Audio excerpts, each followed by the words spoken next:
use digital as an IT project. You've got to do this as a transformation project, and it's got to be centred on not only the actual patient and making the difference to the patients, but also the users. We actually did over 300 different conversations with different users, and actually they said very similar to what the individual residents of Berkshire were actually saying, in the fact that they kept on having to look up records, going to different areas.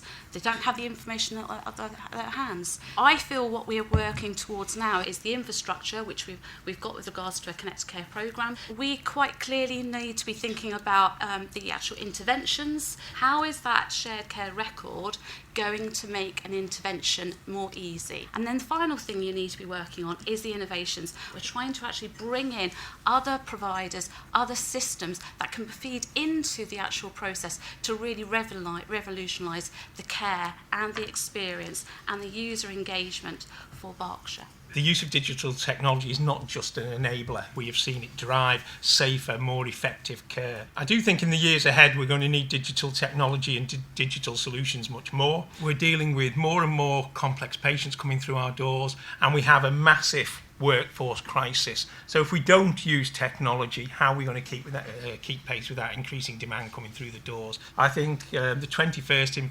century infrastructure investment is this, digital technology, rather than what might have been in the past, buildings. I think this is what's going to enable us to deliver better healthcare. Engagement of clinicians within this is absolutely critical. If you try and implement something from the top down, it won't work. And so you're always going to have to manage that tension between not reinventing the wheel, but enabling people to feel they own something and they buy into it. And I think that's really the critical thing in how we get people on board. We are probably the most technically able across the whole of the economy, far more than our acute colleagues and our primary care colleagues. We have integrated with local authorities for over 4 years now. We also have the voluntary sector attached to our systems. We are a newly merged organisation, and we do not use one system. We never had. We don't need to. We have a health information exchange, and it took us just over 4 months to join those two systems together. So our clinicians who work across the organisations are able to access any record across the trust via the health information exchange. I think also what's very different is that the people who report to me are clinicians. And I know that everybody thinks that that's odd, but all the clinical change managers work for me. And our clinical change managers are the people who are on the wards. They are walking around with the community staff. It's crucial. The change management never changes from 4 years ago than it is today. 99% of what we do as an organisation is actually in one system, and you can access that anywhere. That's fundamentally changed all of what we do. So we had lots of clinical teams that were building for us. They actually built the system that we have.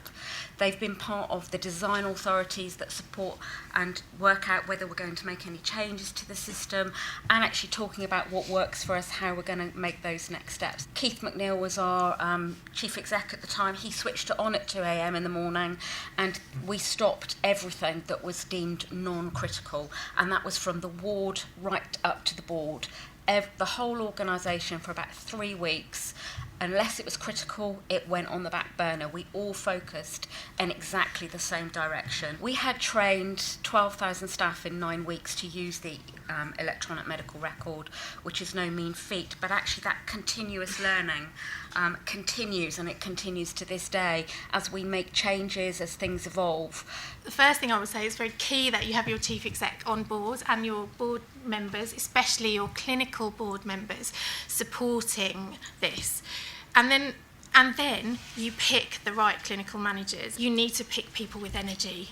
This is going to be a long process, and they need to be standing up there for a long time, sometimes deflecting some quite negative stuff. When you're looking at making a big change, do not put the IT in to reflect your current practices. If you're going to move to an IT-supported flow, use it as an opportunity to say, what is adding value? Going forward, we've had to really cost and identify where the financial savings are going to come from this as a trust, and it's a very different feeling than it was even 3-4 years ago.